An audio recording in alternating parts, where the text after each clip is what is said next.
तो नाउ अब जो अपने कंडक्टर को जब आपने बैटरी से कनेक्ट किया तो उसके बाद क्या हुआ, जब आपने इसको बैटरी से कनेक्ट किया है ना, तो ये क्या हुआ, ये इलेक्ट्रॉन्स को वेलोसिटी मिल गई। कैसे मिल गई, क्योंकि ये पॉजिटिव इलेक्ट्रॉन्स जो भी नेगेटिव चार्ज है पॉजिटिव चार्ज की साइड टूवर्ड्स अट्रैक्ट होगा एंड इस तरीके से इसका डिस्प्लेसमेंट होने लगा। ओके, तो इसमें भी हमने क्या किया, इस कंडक्टर की भी लेंथ एल है, तो यही हमने यहाँ पे जो लाइंस लिखी है वही है। Now let the conductor is connected with a battery due to which electrons present in the conductor starts drifting towards positive terminal of battery, है ना, ड्रिफ्टिंग होने लगे। ड्रिफ्टिंग क्या है, ड्रिफ्ट मीन्स क्या होता है ना, धीरे धीरे खिसकना, है ना, drifting towards the positive terminal of battery. अब देखो, जब आपके पास ये है ना, जब इसमें आपका क्या है, फोर्स क्या है, जब इलेक्ट्रॉन्स आपके टूवर्ड्स जा रहे हैं पॉजिटिव एंड की साइड, है ना, तो उस टाइम पे कुछ फोर्स लगेगा इसमें। अब देखो ये क्या है, ये आपका प्लस है, ये इलेक्ट्रिक फील्ड, इस तरीके से आपका इलेक्ट्रिक फील्ड की डायरेक्शन है।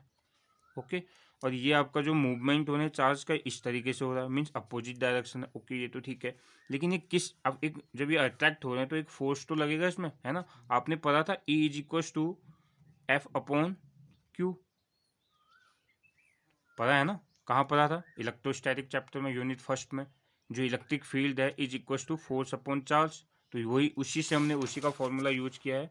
तो हमने क्या लिखा, फोर्स ऑन ईच इलेक्ट्रॉन, जो ईच इलेक्ट्रॉन पर जो फोर्स है आपका, है ना, that is F is equal to Q vector E, है ना। अब आपका क्यू क्या है, what is Q, Q charge है। चार्ज क्या है, इसमें इलेक्ट्रॉन है, इसमें हमने इलेक्ट्रॉन की बात करनी है ना, तो इसीलिए इलेक्ट्रॉन से आएगा।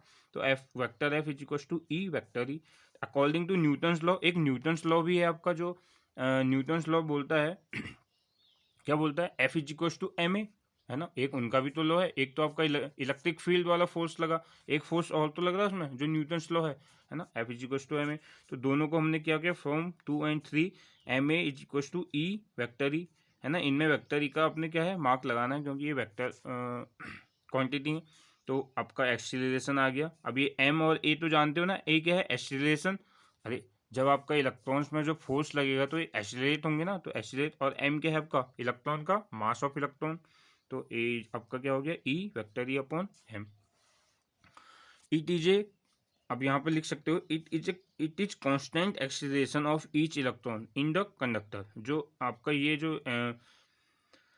आपका एक्सीलरेशन है क्या है, कांस्टेंट है। क्यों कांस्टेंट है, अब देखो ई क्या है, ई इलेक्ट्रॉन है, चार्ज है, ये तो कांस्टेंट है ही। एम क्या है, एम भी कांस्टेंट है, mass of electron. Electric field क्या है, इलेक्ट्रिक फील्ड भी कांस्टेंट है। तो ये आपका जो एक्सीलरेशन है, it is constant acceleration of each electron in the conductor. Okay okay, तो नाउ बात करते हैं final velocity of individual electron are given by, है ना। अब ये फाइनल वेलोसिटी किसकी है, अब मीन्स जो आपका, जब आपने ये देखो, जब आपने ये इसमें किया था, जो इलेक्ट्रॉन्स थे, यहाँ पे इलेक्ट्रॉन्स क्या थे, यहाँ पे तो इसकी इनिशियल वेलोसिटी u1 थी, है ना। अब इसको हम इनिशियल वेलोसिटी भी बोल सकते हैं, इसीलिए हमने अभी यहाँ पे लिखा था इनिशियल वेलोसिटी 0। ओके, तो नाउ ये फाइनल वेलोसिटी होगी जब ये आपका इलेक्ट्रॉन, इसका इनिशियल वेलोसिटी क्या थी, u1 थी, है ना। तो अब u1, अब ये जब इसने इनिशियल किया, जब ये स्टार्ट हुआ, तो इसमें कुछ और भी तो, ओके, जब ये आपका जब इसमें हमने बैटरी को कनेक्ट किया तो इलेक्ट्रॉन्स का डिस्प्लेसमेंट होने लगा, ड्रिफ्ट होने लगे, है ना। तो इसकी फाइनल वेलोसिटी क्या होगी, आपने इक्वेशन ऑफ मोशन चैप्टर पढ़ा था ना, इक्वेशन ऑफ मोशन 9th में पढ़ के आए थे आप, है ना। तो उसमें क्या था, इक्वेशन ऑफ मोशन क्या थे, इक्वेशन ऑफ मोशन बोल सकते हैं और कांस्टेंट एक्सीलरेशन बोल सकते हैं, है ना। क्या था, v is equal to U plus A T, S is equal to U T plus half A T square, है ना, V square minus U square plus 2as। ठीक है, ये आपको समझाने के लिए इसको लिखना मत। ओके, तो वही हमने फॉर्मूला यहाँ पे यूज किया, जो आपका जब आपने बैटरी के साथ कनेक्ट किया, उसकी इलेक्ट्रॉन की वेलोसिटी क्या होगी, v1 is equal to u1 plus a टी1। टी1 क्या है आपका, टाइम है ना।